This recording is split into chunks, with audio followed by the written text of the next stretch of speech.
മുകേഷ് അംബാനിക്ക് ഒരു മുട്ടൻ പണി കൊടുക്കാൻ തന്നെയാണ് എലോൺ മസ്ക് തയ്യാറെടുക്കുന്നത്. ഇനി ജിയോയുടെ പഴയ കളികളൊന്നും നടക്കില്ല. കോൾ ചാർജ് കുത്തനെ കുറയും. നെറ്റ്വർക്ക് കവറേജ് ഇല്ലാത്ത പ്രദേശങ്ങളിൽ പോലും ഇനി കോളുകൾ ചെയ്യാനും സാധിക്കും. ഇന്ത്യയിൽ ഇന്റർനെറ്റും മൊബൈൽ ഫോണും കേബിളും ഉൾപ്പെടെയുള്ള സാങ്കേതിക മേഖല അടക്കി ഭരിക്കുന്ന മുകേഷ് അംബാനിയുടെ റിലയൻസ് കമ്പനിക്ക് കനത്ത വെല്ലുവിളിയുമായി എത്തുകയാണ് ലോകത്തിലെ ഏറ്റവും വലിയ ധനികനായ SpaceX CEO Elon Musk. ലോകമെങ്ങും പല രാജ്യങ്ങളിലായി വ്യാപിച്ചു കിടക്കുന്ന മസ്കിന്റെ സ്റ്റാർലിങ്ക് സാറ്റലൈറ്റ് ഇന്റർനെറ്റ് സേവനം ഇന്ത്യയിൽ ഉടനെ ആരംഭിക്കും. മുകേഷ് അംബാനിയുടെ നേതൃത്വത്തിലുള്ള ജിയോ, സുനിൽ മിത്തലിന്റെ എയർടെൽ എന്നിവയുമായി വിപണിയിൽ കടുത്ത മത്സരത്തിന് എത്തുമ്പോൾ ഉപയോക്താക്കൾക്ക് അതിന്റെ വലിയ നേട്ടങ്ങൾ ഉണ്ടാകുമെന്നാണ് കണക്കുകൂട്ടുന്നത്. ഏറ്റവും പുതിയ റിപ്പോർട്ടുകൾ പ്രകാരം ടെലികമ്മ്യൂണിക്കേഷൻ ഡിപ്പാർട്ട്മെന്റ് കഴിഞ്ഞ മാസം ഡിസംബർ 15-ന് സ്റ്റാർലിങ്കിനുള്ള സ്പെക്ട്രം അലോക്കേഷൻ സംബന്ധിച്ച ശുപാർശകൾ ട്രായിൽ നിന്നും സ്വീകരിച്ചിരുന്നു. മസ്കിന്റെ സാറ്റലൈറ്റ് ബ്രോഡ്ബാൻഡ് സേവനത്തിനായി ഒരു അലോക്കേഷൻ പ്ലാൻ ചാർട്ട് ചെയ്യുകയാണ്.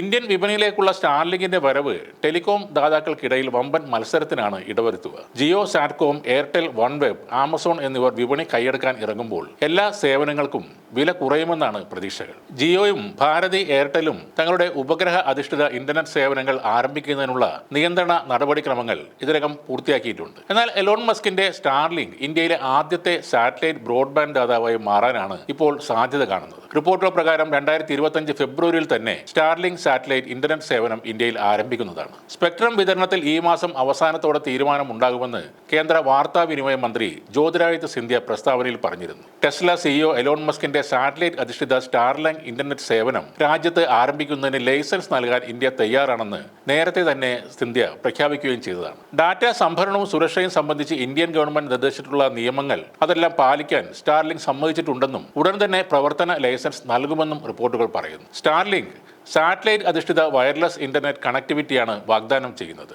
ഡൗൺലോഡ് വേഗത 50 മുതൽ 150 Mbps വരെയുള്ള പ്ലാനിൽ തുടങ്ങും. പ്രീമിയം പ്ലാൻ ഉപയോക്താക്കൾക്ക് 220 Mbps വരെ വേഗത ലഭിക്കും. 10 മുതൽ 20 Mbps വരെയാകും അപ്ലോഡ് വേഗത. ഇന്ത്യയിലെ പ്രമുഖ ടെലികോം ദാതാക്കളായ സുനിൽ മിത്തലിന്റെ ഭാരതി എയർടെലും മുകേഷ് അംബാനിയുടെ നേതൃത്വത്തിലുള്ള റിലയൻസ് ജിയോയും ഉൾപ്പെടെയുള്ള ഇന്റർനെറ്റ് സേവനങ്ങൾക്ക് സ്റ്റാർലിങ്ക് വാഗ്ദാനം ചെയ്യുന്നതിനേക്കാൾ വേഗത നിലവിൽ കുറവാണ്. മൊബൈൽ നെറ്റ്വർക്ക് ഇൻഫ്രാസ്ട്രക്ചർ ആവശ്യമില്ലാത്ത വിദൂര പ്രദേശങ്ങളിൽ പോലും കണക്ടിവിറ്റി നൽകാനുള്ള കഴിവാണ് സ്റ്റാർലിങ്കിന്റെ പ്രധാന പ്രത്യേകത. സ്റ്റാർലിങ്ക് ഉപയോഗിച്ച് ഉപയോക്താക്കൾക്ക് നെറ്റ്വർക്ക് കവറേജ് ഇല്ലാത്ത പ്രദേശങ്ങളിൽ പോലും കോളുകൾ ചെയ്യാനും മെസ്സേജ് അയക്കാനും കഴിയും. കൂടാതെ പ്രത്യേക ഉപകരണമൊന്നും വാങ്ങാതെ തന്നെ അതിവേഗ ഇന്റർനെറ്റ് ആക്സസ് ചെയ്യാനും സാധിക്കും. സ്റ്റാർലിങ്ക് ഇന്റർനെറ്റ് സേവനം നിലവിൽ അമേരിക്ക, ഓസ്ട്രേലിയ, ചില യൂറോപ്യൻ രാജ്യങ്ങൾ എന്നിവിടങ്ങളിലാണ് ഇപ്പോൾ ലഭ്യമായിട്ടുള്ളത്.